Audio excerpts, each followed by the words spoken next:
기도드립니다. 아멘. 오늘 함께 나눌 하나님의 말씀은 누가복음 4장 31절부터 44절까지의 말씀을 함께 살펴보도록 하겠습니다. 누가복음 4장 31절에서 44절까지의 말씀을 한 절씩 교독하겠습니다. 제가 가진 성경으로 신약 95페이지에 있습니다.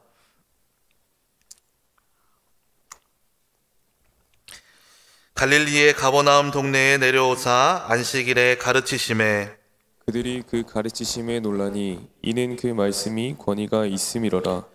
회당에 더러운 귀신 들린 사람이 있어 크게 소리질러 이르되 아, 나사렛 예수여, 우리가 당신과 무슨 상관이 있나이까? 우리를 멸하러 왔나이까? 나는 당신이 누구인 줄 아노니 하나님의 거룩한 자니이다. 예수께서 꾸짖어 이르시되 잠잠하고 그 사람에게서 나오라 하시니 귀신이 그 사람을 무리 중에 넘어뜨리고 나오되 그 사람은 상하지 아니한지라. 다 놀라 서로 말하여 이르되 이 어떠한 말씀인고 권위와 능력으로 더러운 귀신을 명하매 나가는도다 하더라. 이에 예수의 소문이 그 근처 사방에 퍼지니라. 예수께서 일어나 회당에서 나가사 시몬의 집에 들어가시니 시몬의 장모가 중한 10병을 앓고 있는지라. 사람들이 그를 위하여 예수께 구하니 예수께서 가까이 서서 열병을 꾸짖으신데 병이 떠나고 여자가 곧 일어나 그들에게 수종드니라.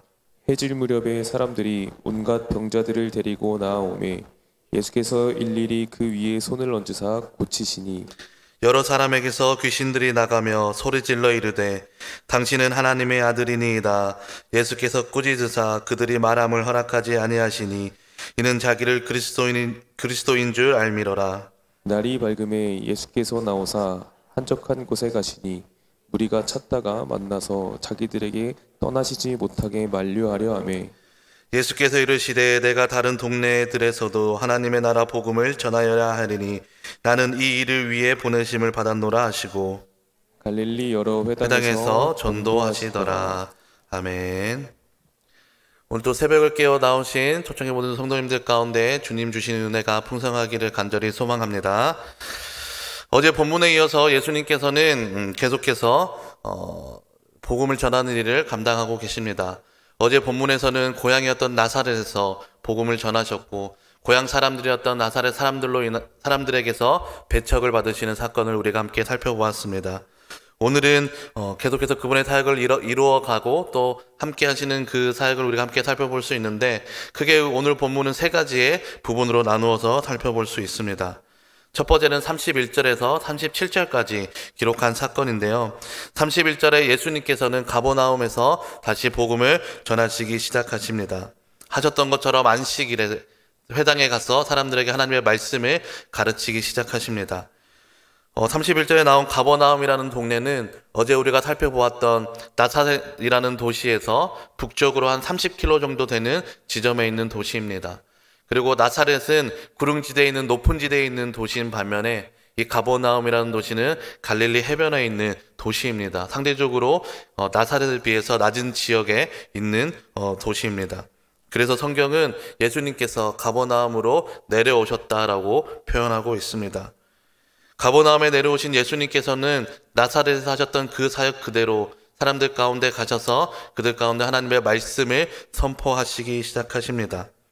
그런데 그 많은 사람들이 예수님의 말씀을 듣던 중에 예수님의 말씀에 반응하는 사람이 있었는데 그 사람은 바로 귀신 들린 자였습니다. 오늘 본문 34절의 말씀을 함께 읽어보도록 하겠습니다. 시작. 아, 나사렛 예수여, 우리가 당신과 무슨 상관이 있나이까? 우리를 멸하러 왔나이까? 나는 당신이 누구인 줄 아노니 하나님의 거룩한 자이니이다. 아멘. 귀신 들린 자의 고백을 통하여서 예수님께서 어떤 분이신지가 드러나고 있습니다. 어제 본문에서는 나사렛의 사람들도 예수님께서 선포하신 말씀을 들었지만 예수님께서 정말 어떤 분이신지 그가 누구이신지 그들이 알지 못하고 예수님을 배척하였습니다. 그런데 오늘은 예수님이 누구이신지를 고백하는 믿음의 고백이 들리고 있지만 그 고백이 누구로부터 시작한 고백이냐면 귀신 들린 자로부터 시작된 고백이라는 것이 아이러니로 기록되고 있습니다.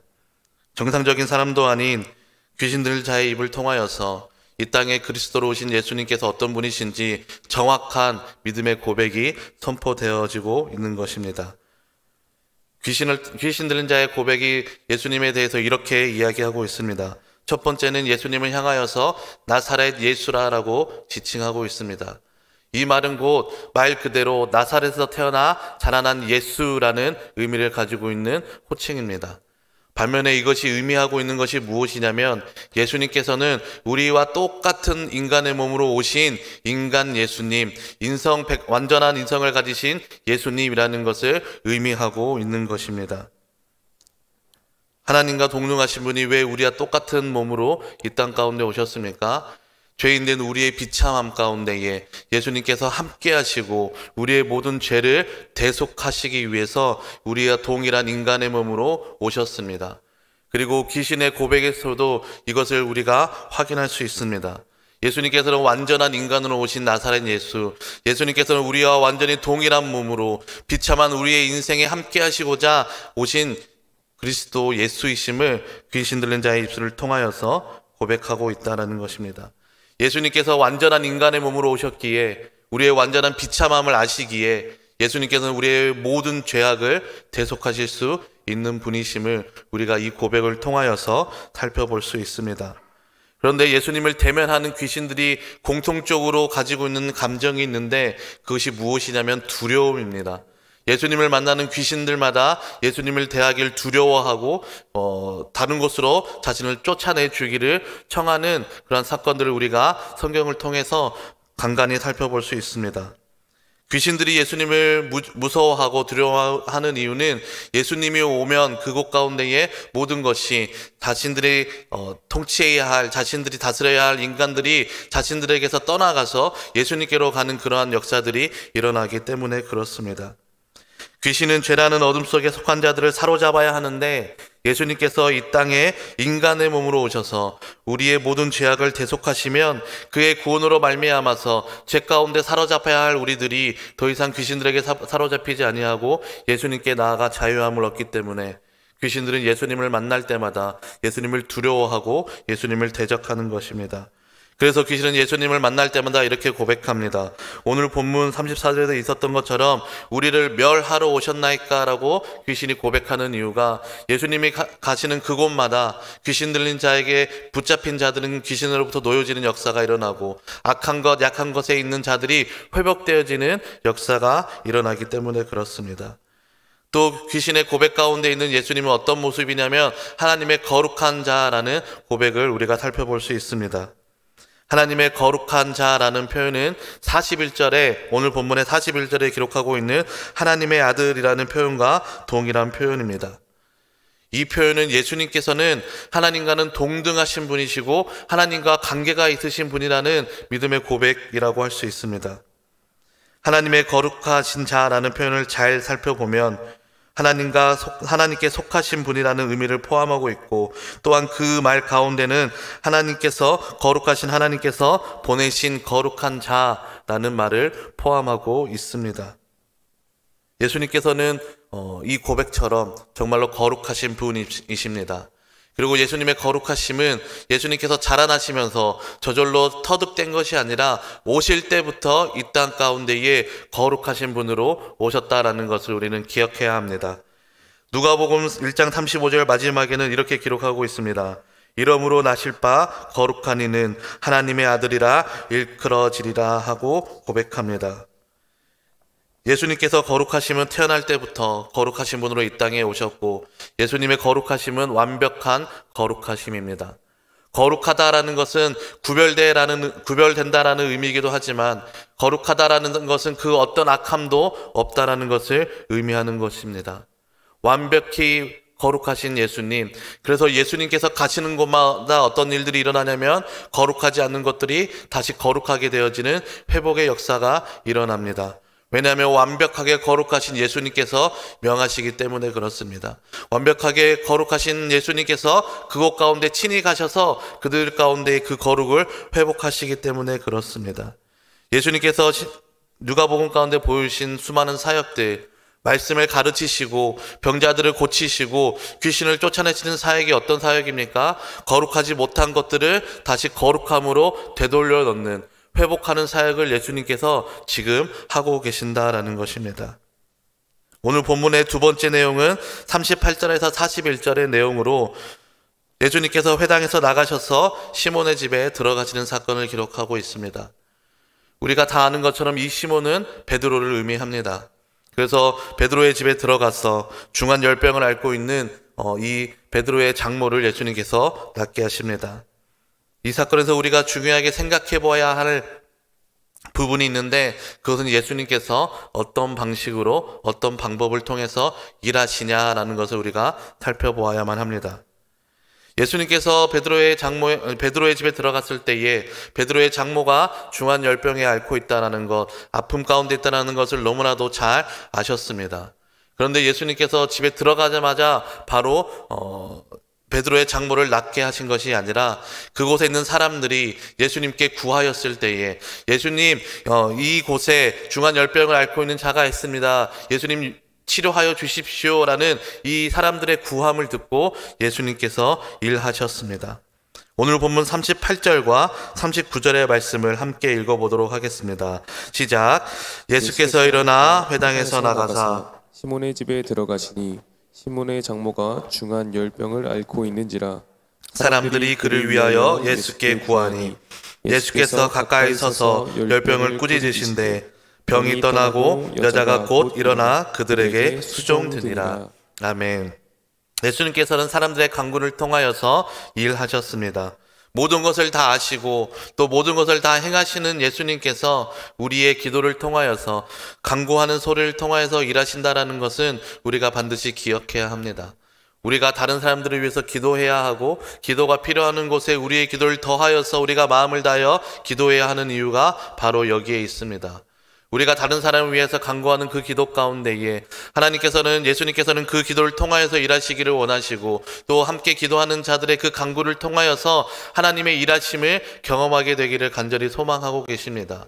그래서 오늘 또 이 자리 가운데에 나와서 기도하는 우리의 기도 제목들이 나를 위한 기도 제목들도 있지만, 사랑하는 가족들을 위하여서, 또 기도가 필요한 우리 초청의 성도님들을 위하여서, 기도가 필요한 곳을 위해서 우리가 기도하지 않습니까? 우리가 왜 그렇게 기도합니까? 우리의 기도를 통하여서 일하시는 하나님을 우리가 경험했기 때문에 그렇습니다.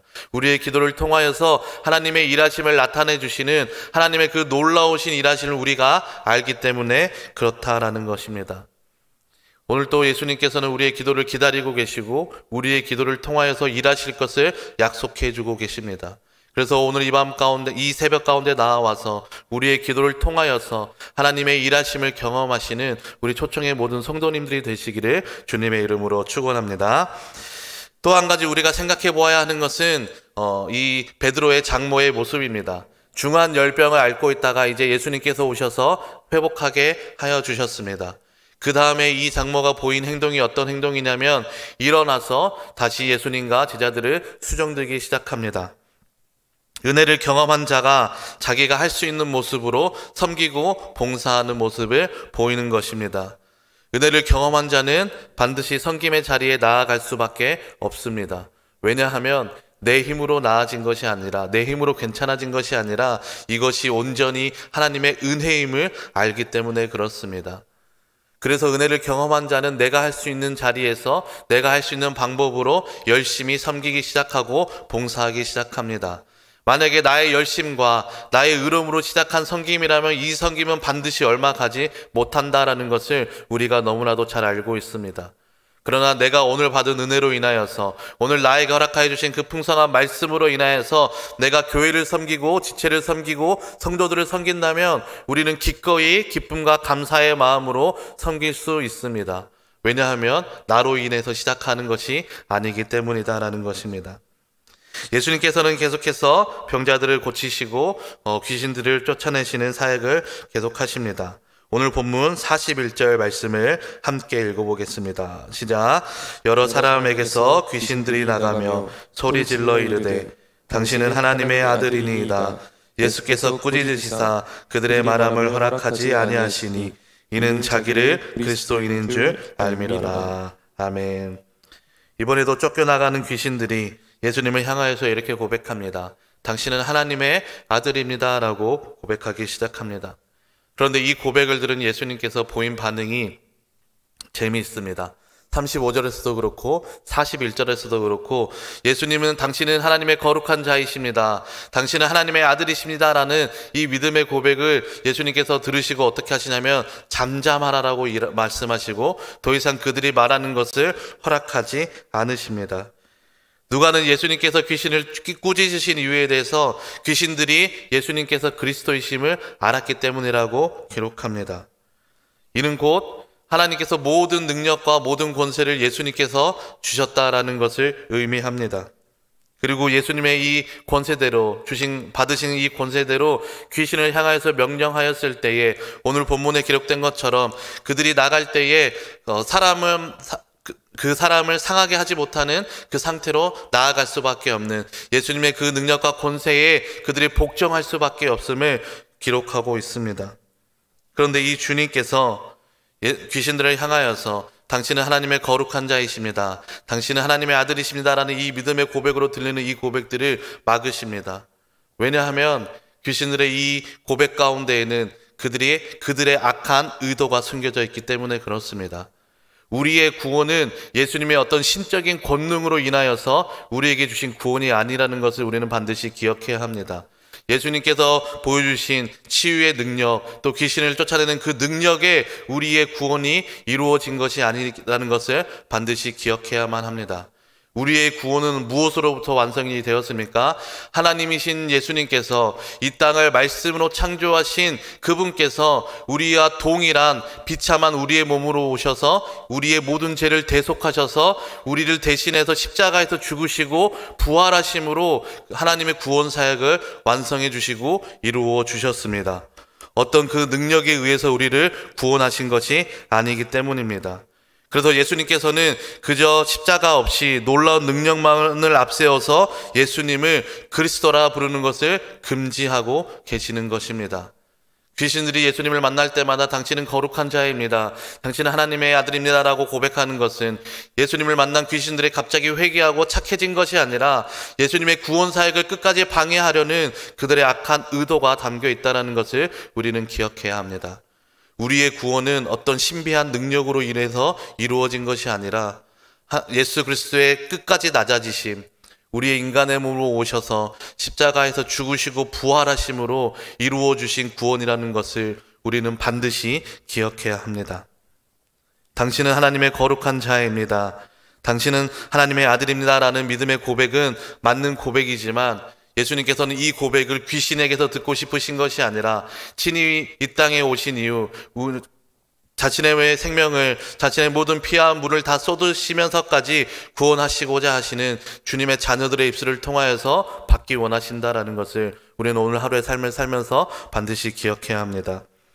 예수님께서는 하나님의 구원 계획에 맞게 온전히 그분을 우리에게 주셨습니다. 그리고 오신 목적대로 사역하시기 시작합니다. 오늘 본문 42절과 43절 말씀을 함께 읽어보도록 하겠습니다. 시작. 날이 밝음에 예수께서 나오사 한적한 곳에 가시니 무리가 찾다가 만나서 자기들에게서 떠나시지 못하게 만류하려 하매 예수께서 이르시되 내가 다른 동네들에서도 하나님의 나라 복음을 전하여야 하리니 나는 이 일을 위해 보내심을 받았노라 하시고. 아멘. 사람들이 예수님을 떠나가는 것을 만류합니다. 사람들이 예수님이 떠나가시는 것을 만류하는 이유는 생각해보면 너무나도 단순합니다. 왜냐하면 예수님께서 자기들 가운데 함께 있으셔야 자기들이 고침을 받기 때문에 그렇습니다. 그러나 이들 가운데 예수님께서 분명하게 가르쳐 주신 것은 예수님께서 이 땅 가운데 오신 이유는 단순히 우리를 회복하기 위해서, 우리를 고치기 위해서가 아니라 복음으로 인하여서 우리를 영원히 살리기 위해 오셨다는 것을 우리는 반드시 기억해야 하고, 이 말씀대로 우리는 하루하루의 삶을 살아가야 한다는 것을 꼭 기억해야 합니다. 예수님의 모든 사역의 이유는 우리를 살리기 위함입니다. 우리로 하여금 예수님은 하나님의 아들이시고 하나님의 거룩한 자이시고 우리의 유일한 구원자이심을 알게 하시기 위해서 예수님께서 이 모든 사역을 지금 감당하고 계신다라는 것입니다. 그리고 이제는 이 사역을 우리에게 넘겨주셔서 예수님께서 하셨던 그 복음을 전파하는 이 사역을 우리에게 맡겨주셔서 우리에게 그 일을 행하기를 원하십니다. 왜냐하면 우리는 그 은혜를 알고 살아가는 예수 그리스도의 성도이기 때문이고 예수 그리스도의 자녀이기 때문이다라는 것입니다. 그래서 우리가 오늘 하루에 우리에게 주신 은혜를 안다면, 우리가 이 은혜를 다시 한번 깨닫는다면, 예수님의 그 사역을 우리가 기억하며 예수님께서 우리의 이 땅 가운데 오신 그 이유들을 우리가 기억하며 우리가 있는 그 자리에서 우리가 할 수 있는 방법으로 복음을 전하고 봉사하며 섬기며 살아가야 한다는 것을 반드시 기억하기를 소망합니다. 오늘 하루도 주신 은혜를 기억하며 예수님은 그리스도이심을 삶 속에서 고백하고 주신 은혜대로, 받은 은혜대로 섬기고 봉사하시는 초청의 모든 성도님들이 되시기를 주님의 이름으로 축원합니다. 함께 기도하겠습니다. 말씀을 기억하면서 함께 기도하시고, 또 이번 주에 있을 초등부 교율 사역을 위해서 기도해 주시고, 특별히 준비하시는 김상재 목사님과 교사들 가운데에 주님께서 풍성한 은혜를 더하여 주시기를 기도해 주시고, 또 다음 주에 있을 세법 은혜 집회 가운데에 주님 주시는 풍성한 은혜가 흘러넘치는 시간 될 수 있게 달라고, 이 시간 주시는 말씀과 또 개인의 기도 제목을 위해서 주님 이름 한번 간절히 함께 부르고 합심으로 기도하겠습니다. 주여